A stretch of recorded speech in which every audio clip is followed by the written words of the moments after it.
Monsieur, bonsoir, bienvenue à cet entretien spécial, cet entretien exclusif avec le président de l'Union des Comores, actuel président de l'Union africaine, Azali Assoumani Yedje.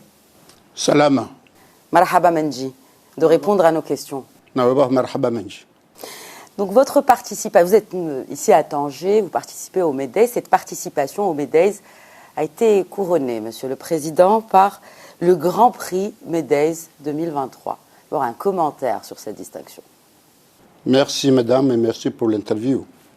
Mais permettez-moi de vous dire que quand je suis au Maroc, je suis chez moi. Effectivement, en quelque chose, il y a un plus. Et ça, c'est un grand plus aujourd'hui. Parce que je viens souvent au Maroc, dans un cadre privé, dans un cadre de travail.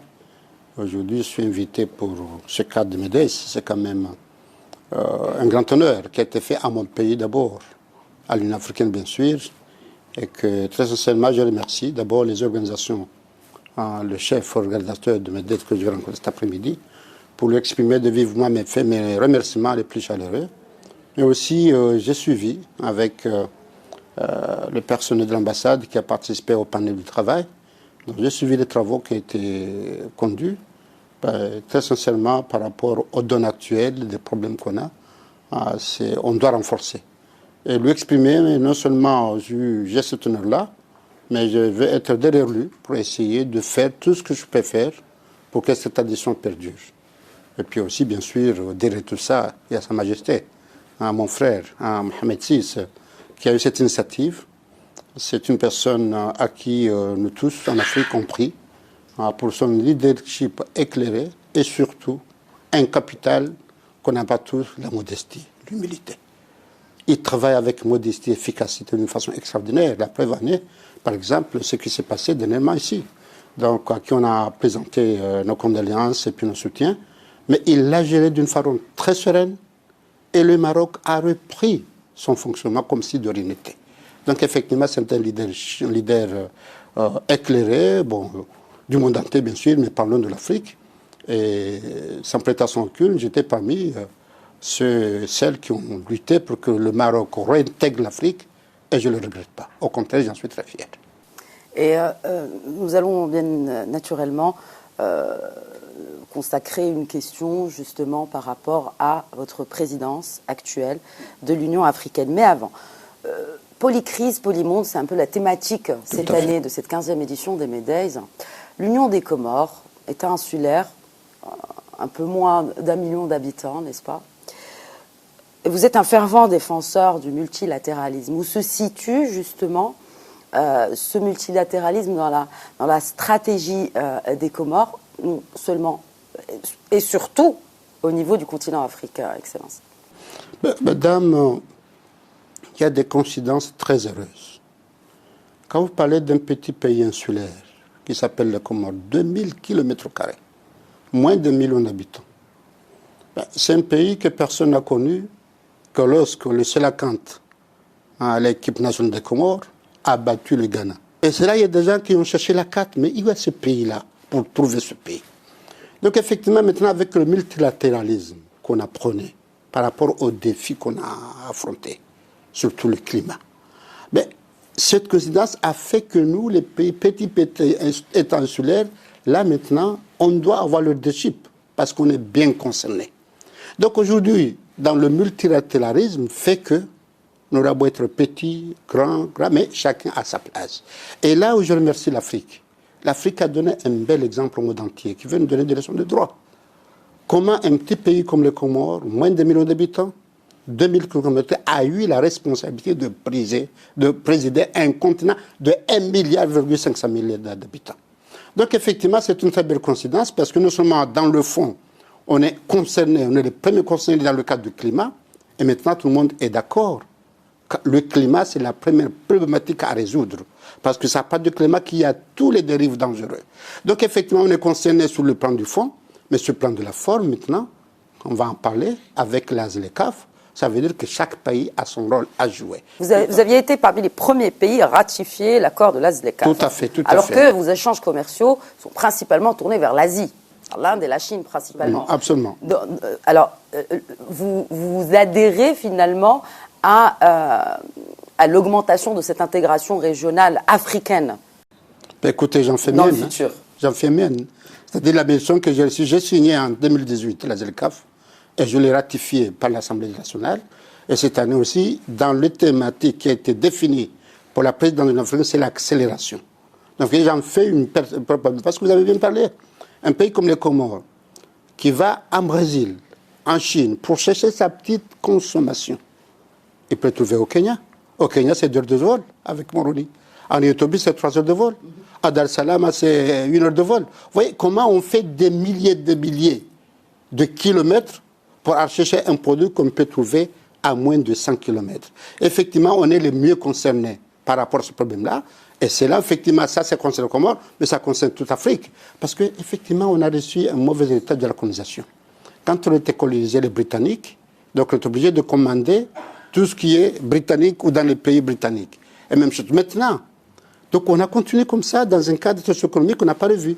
Maintenant, c'est à nous de voir. J'en ai discuté avec M. Abiy, le Premier ministre d'Éthiopie. Mais c'est là que j'ai découvert que tout ce qu'on importe, on importe du Brésil, on peut l'avoir en Éthiopie. Vous voyez, effectivement, c'est un cadre très agréable qui va aussi, je l'ai dit sans prétention aucune, que si malheureusement on n'a pas réussi l'unité politique de l'Afrique, mais on va réussir l'unité économique. Et quand on a l'unité économique, l'unité politique viendra sans aucun problème. Nous y venons. Alors le royaume du Maroc, Monsieur le Président Assoumani, appuie l'adhésion pleine de l'Union des Comores à l'Organisation mondiale du commerce. Où en est ce processus? C'est ce qui va bon train maintenant et ce qui faciliterait aussi justement l'augmentation des échanges. Vous avez parlé d'importation de l'Union des Comores, mais aussi d'exportation des produits comoriens vers le reste du continent. Tout à fait. De ce côté-là aussi, comme je vous l'ai dit, Sa Majesté, on remercie beaucoup.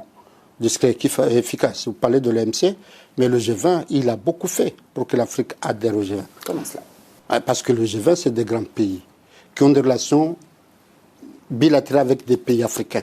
Donc, il a la Commission africaine, la présidence qui faisait le plaidoyer, mais un pays comme le Maroc, qui a de très bonnes relations avec un pays comme le Brésil ou l'Argentine, qui n'avait pas accepté. Donc, ce contact bilatéral a été beaucoup plus important que le contact multilatéral. Bon, moi, c'est ce que je disais parce que je suis venu. Au G20, il y avait peut-être 10 pays du G20 qui n'avaient pas été d'accord. Mais ce que j'ai fait des émissaires, mais j'ai vu les pays qui avaient de bonnes relations avec l'Argentine, par exemple.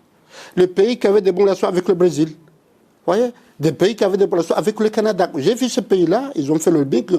Le lobbying bilatéral a encore bien marché, aussi que le lobbying multilatéral. Parce qu'effectivement, avec tous les défis que je vais envoyer des gens comme ça, c'est pas... Donc le roi a beaucoup agi dans la décision G20. Et aussi, on compte sur lui aussi, parce que le G20 aussi, vous savez, on est en Côte d'Ivoire, on dit trop de viande ne regarde pas la sauce. On a eu le G20, on veut avoir le Conseil de sécurité encore. Et l'OMC, rien qu'hier, j'ai eu une discussion avec Mme Ngozi, la directrice de l'OMC, une Nigériane, qui m'a dit que tout est OK. L'année prochaine, l'Afrique, la Comore seront parmi les membres de l'OMC. Et là, il m'a demandé, parce qu'il y a la loi de finances 2023-2024, qu'ils doivent le voir, cette loi de finances.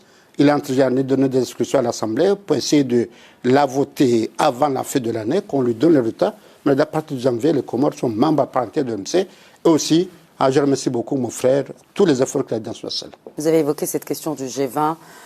Aujourd'hui, l'Union africaine a sa voix parmi les grands. Vous nous avez un peu expliqué le processus d'adhésion, le rôle du Maroc, le rôle de Sa Majesté le roi Mohamed VI à l'adhésion de cette Union africaine au G20. Qu'en est-il des résultats escomptés vraiment, Excellence, Monsieur le Président? Très bonne question, Madame. Ça, j'allais dire. Lorsqu'on a été admis à l'adhésion, j'en ai parlé à mes pères. J'ai dit, adhérer, c'est le plus facile. Mais le plus difficile, comment capitaliser cette adhésion. Il ne faut pas qu'on soit là parce que les gens parlent. Il faut qu'il y ait des actes. Donc maintenant, on doit convaincre les Africains qu'on a bien fait, mais aussi ne pas décevoir les pays de la G20 à qui on a tout fait pour qu'on soit adhérent. Donc maintenant, c'est à nous de voir d'une façon évolutive comment on peut capitaliser. Et là, effectivement, tous les éléments de capitalisation sont là. Maintenant, c'est à nous, Africains, d'avoir les priorités. Parce que le G20, c'est 20 pays. Maintenant, on est G21. Donc là, effectivement, il y a un cadre G20 global, mais un cadre pays par pays. Le temps est venu. Parce que ce n'est pas normal qu'aujourd'hui, à Moro, on a un exemple. On exporte 1 litre d'ylang-ylang. il coûte je ne sais pas combien, 10 dollars ou 20 dollars. On le transforme en parfum, il nous est vendu 20, 30, 4, voire 100 fois le plus qu'on l'a vendu. Ce n'est pas normal. Pourquoi ne pas le transformer sur place? On a un label, une valeur ajoutée et surtout de l'emploi aux jeunes. Pour essayer de mobiliser ces jeunes-là, les empêcher de prendre le risque de l'immigration, aller perdre leur vie, et pire que ça, enfin, que Dieu me pardonne, encore grave, là, s'ils arrivent dans les pays où ils allaient, c'est des clandestins, ils deviennent des esclaves. Parce que s'ils ont un emploi, ils ne peuvent pas réclamer. Ils n'ont pas de statut. La transformation, l'industrialisation que nous prenons depuis 2018 au Niger, on a posé le problème de l'industrialisation des matériaux en Afrique. Ben, si on les industrialise ici, on les transforme, on a gagné nous. Et même ces opérateurs, quand ils viennent investir en Moroni, en Afrique, ils vont gagner. Parce que lorsqu'on exporte, il y a beaucoup de risques. Alors quand ils viennent chez nous, ils ont une main-d'œuvre qualifiée et moins chère. Donc le produit aussi. Donc tout le monde a gagné, mais c'est à nous de les convaincre. Ben, si on les convainc, il faut qu'il y ait une voie unique de l'Afrique. Est-ce qu'elle est là, cette voie unique de l'Afrique? Président Assoumani, effectivement, on rappelle à nos téléspectateurs que vous avez pris la présidence de l'Union africaine après son Excellence M. Macky Sall, il y a quelques mois, et déjà cette grande réalisation d'intégrer, ça a été défendu depuis plusieurs années, l'Union africaine au sein du G20, mais cette voie de l'Afrique, qu'est-ce qui l'empêche d'être unifiée? Elle viendra, je vous rassure. Comment? Ben, elle viendra, comme vous l'avez dit, hein, parce qu'effectivement, il y a quand même une continuité de l'action de l'Union africaine qui a apprécié, parce que ce que vous dites, moi, le travail que je fais par rapport à l'adhésion du G20, hein, c'est Macky Sall, c'est Ramaphosa, ils ont commencé ce travail-là. Et chacun a appris, parce que quand je vous ai dit, il y avait 8 pays qui n'avaient pas été d'accord, ça veut dire qu'il y a 12 qui étaient d'accord. Donc, ce n'est pas moi qui ai fait le travail tout seul. J'ai eu l'honneur de finir le travail. Mais cette fois, du nous de l'Afrique, effectivement, je pense que la question, sans prétention qu'une, moi, j'ai constaté que maintenant, c'est des actes. Mais tout le monde est d'accord. Mais ce que les gens ont tendance à oublier, c'est qu'on est africain. Mais on a des communautés, on a des environnements, on a des méthodes de travail qui ne sont pas uniques. Donc maintenant qu'on est d'accord, la voie unique, maintenant, c'est d'avoir la réglementation. Quelle est l'argumentation de ce pays-là? Bon, je parle des langues, mais on appelle chez nous en Afrique les CER, les communautés économiques régionales. Vous voyez, donc l'Afrique de l'Est, l'Afrique de l'Ouest, l'Afrique centrale et l'Afrique du Sud et l'Afrique du Nord. On a un environnement qui économiquement n'est pas facile à fédérer. Donc il faut un peu plus de temps. Mais moi, ce que je salue, c'est que toutes les autorités africaines, ils sont d'accord qu'on doit avoir une seule voie. Avec la succession des coups d'État, justement, sur le continent africain,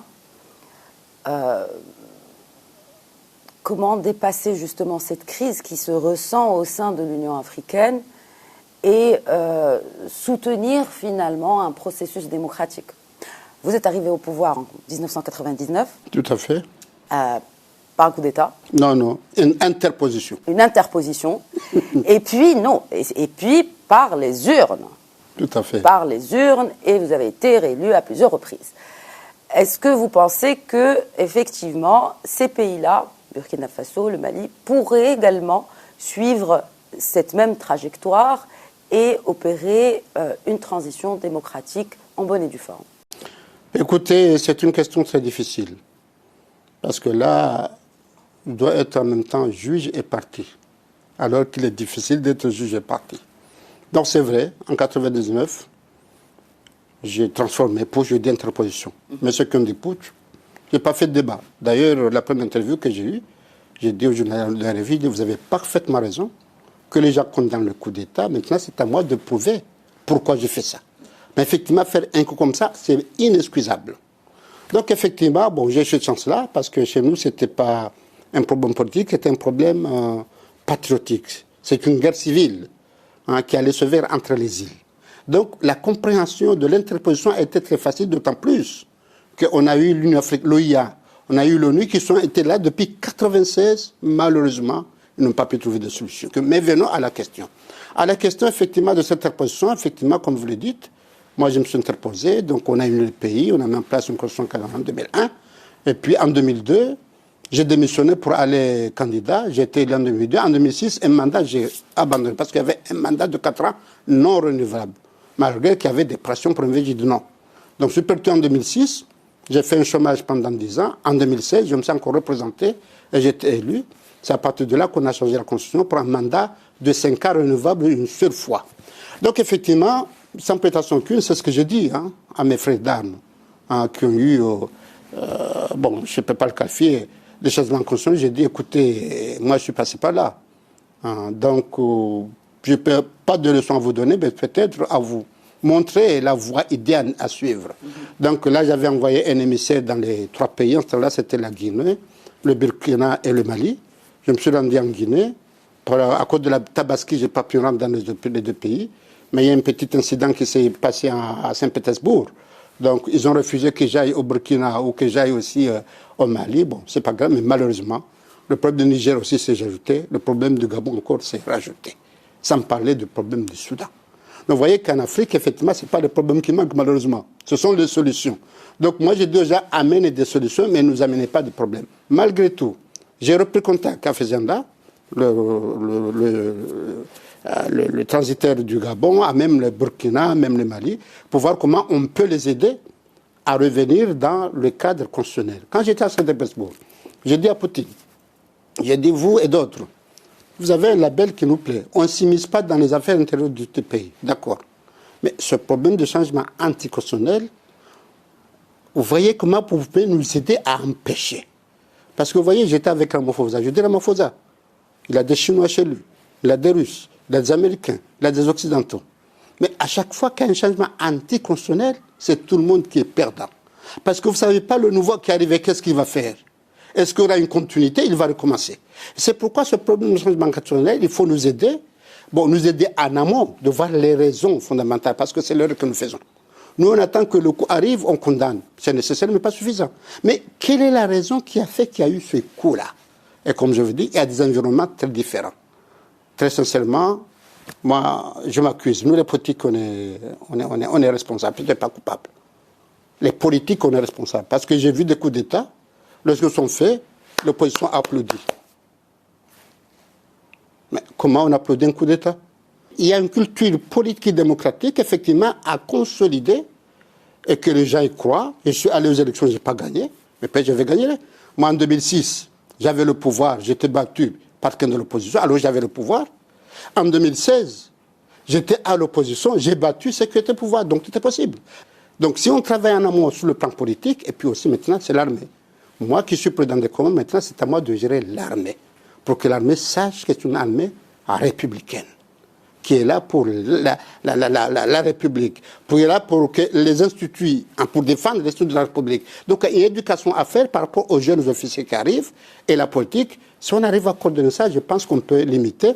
Mais maintenant, ce que vous avez pour constitution, donc maintenant, on les condamne, c'est nécessaire, mais pas suffisant.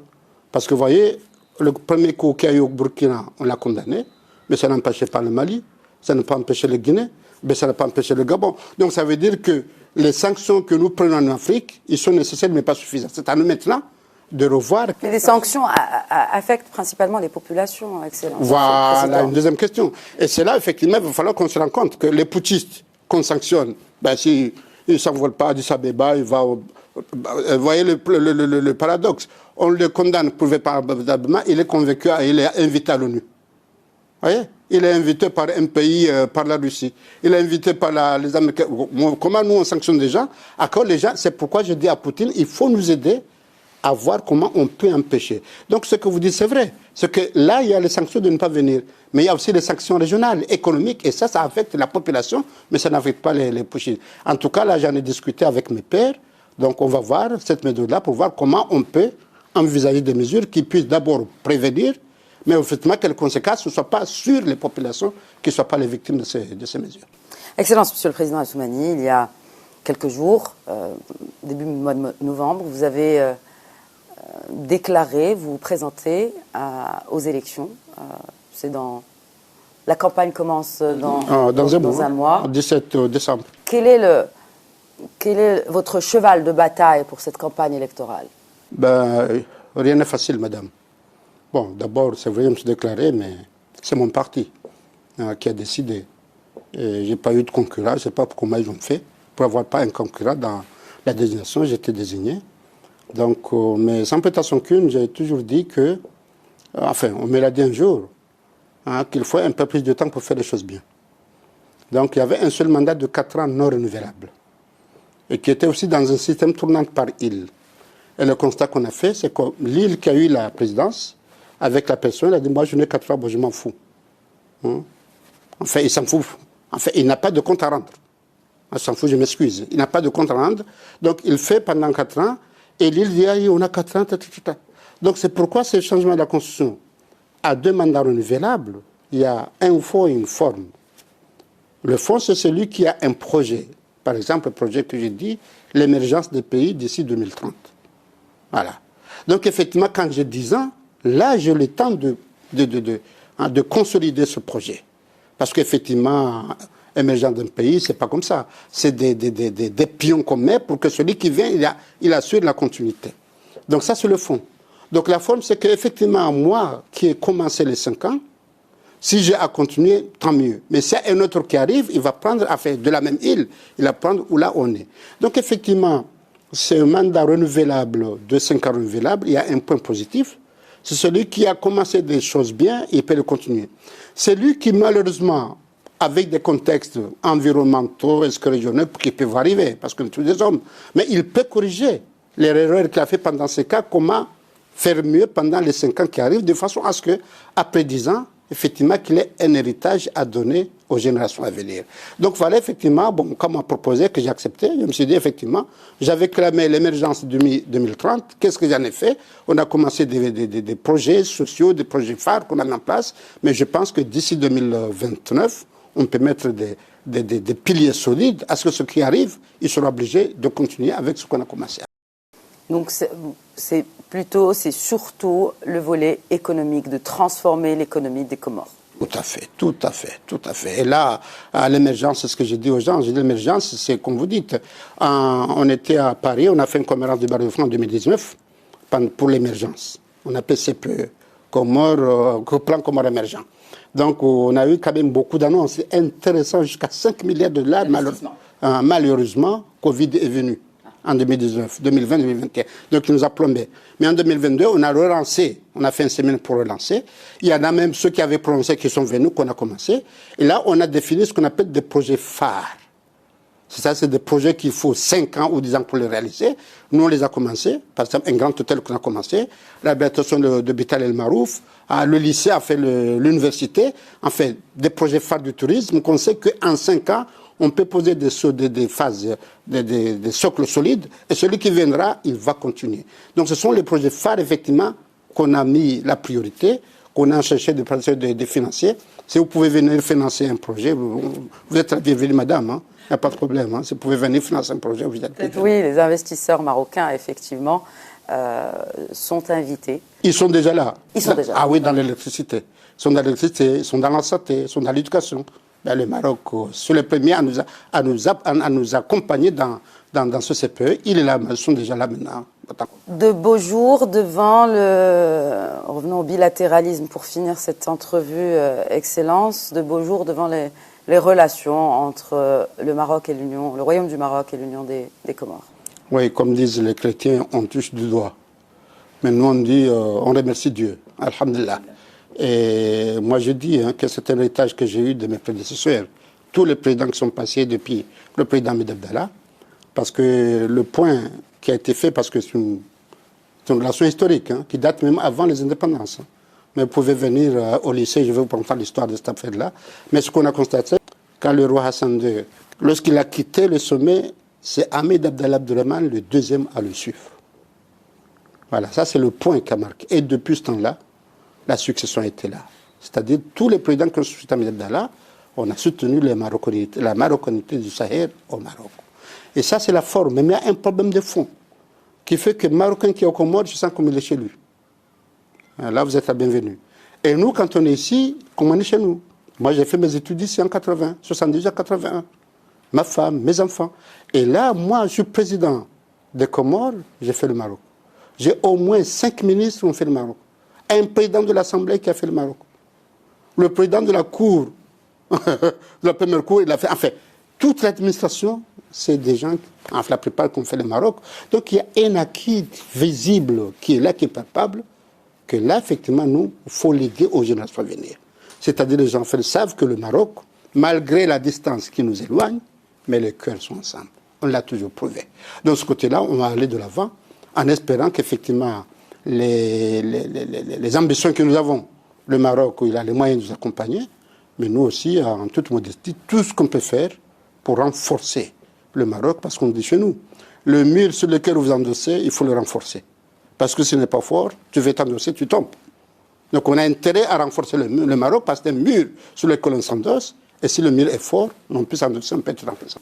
Est-ce que peut-être après la fin de votre mandat à la tête de la présidence tournante de l'Union africaine, vous allez plaider pour cet appel de Tanger qui a été lancé depuis l'année dernière? Je vous ai dit, la continuité est là. Quand il s'agit du Maroc, la continuité est là. Bon, effectivement, on est tous des humains. Il va falloir qu'on fasse attention.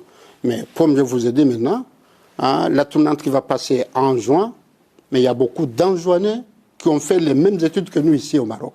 Donc la base est là. Maintenant, effectivement, il y a des petits hauts et bas qu'il va falloir améliorer, mais je suis confiant que notre relation avec le Maroc, c'est une relation qui va se pérenniser, qui va passer de génération en génération. Inch'Allah. Merci beaucoup, Azali Assoumani, président de l'Union des Comores et président de l'Union africaine. Merci d'avoir répondu aux questions de Médien TV. Merci beaucoup. Et puis, bonne chance à l'équipe des Comores, que je rappelle a battu l'équipe centrafricaine 4-2 dans les matchs éliminatoires pour la Coupe du Monde. Et le 21, on va affronter le Ghana. Il faut prier pour nous encore. Inch'Allah. Parce que le Maroc, avec l'excellence qu'il a fait à la dernière Coupe du Monde, ben nous, on veut rivaliser un peu le Maroc. Enfin, pas rivaliser, on veut faire comme le Maroc. On veut copier le Maroc. Merci beaucoup. Merci beaucoup. Merci beaucoup, en tout cas, pour cette entrevue, Président Assoumani. Voilà, c'était l'entretien spécial sur Médien TV. Très bonne suite des programmes.